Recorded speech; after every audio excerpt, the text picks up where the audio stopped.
This is Andrew Kurland from NASCAR Acceleration Nation. I'm here with Jimmie Johnson. Last year you guys drove all the way to Homestead getting that 7th championship, and for the 7th time in your career, you're entering the playoffs as the defending champion. How much pressure do you put on yourself though? I put a ton of pressure on myself, and I know that our team does. I'm sure there's plenty from the outside, but we've always looked at ourselves and focused on what we're capable of and what our potential is.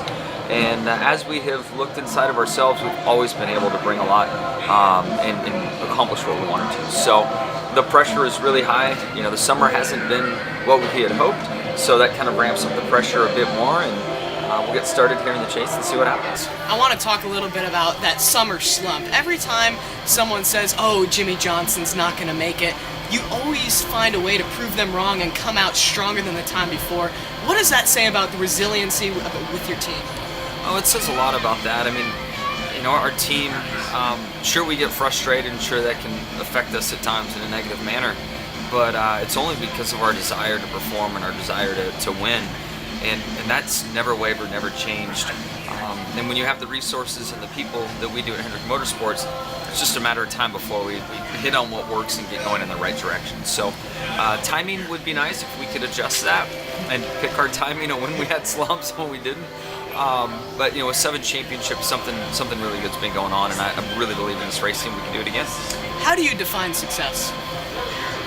Success for me, I started off, and it might be hard for many to believe this, I started off as a B or C driver and just making the cut, staying employed, moving to the next division, and through all of that there was something that I identified with while racing, experience that I had when I knew I got everything out of the vehicle that I could. So that has served me well. It's still what I focus on. It's led to 7 championships, so I'm not going to change the way I focus on things now. Let's shift our sights to next year, 2018. Hendrick Motorsports is going to look pretty different with the addition of William Byron and Alex Bowman. How does your role change? Because, now you're kind of the elder statesman and the leader of Hendrick Motorsports. It does change, especially from the outside looking in. The good thing about my young teammates is they've all been in the Hendrick system, through Junior Motorsports or through Hendrick. So yes, they're rookies. Yes, there's a lot to learn, and yes, I will answer questions and help in any way possible. But it's not as I don't think it's as tough as some may think. These guys are all race-winning drivers. They've all been around our company for a while and understand how things work. So I'm hopeful that all 3 get off to a quick start. You've gotten 7 championships, so many wins. I don't even have fingers or hands for them. What's important to your legacy? My legacy, of course, I want to be competitive, and I want to win races. I want to win championships still. But being out there and being competitive, being in the conversation, I think it's a realistic goal.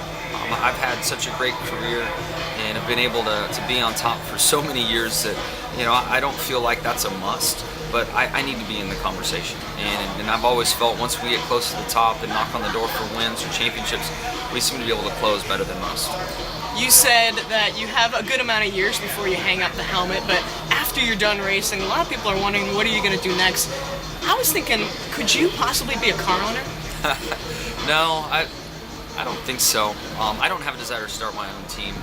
Hendrick's home for me, and if there was an opportunity there of some kind, I would absolutely consider it. But I've always dreamed of taking my helmet to race cars, not having the place where people brought their helmets. So I'm not overly interested in that.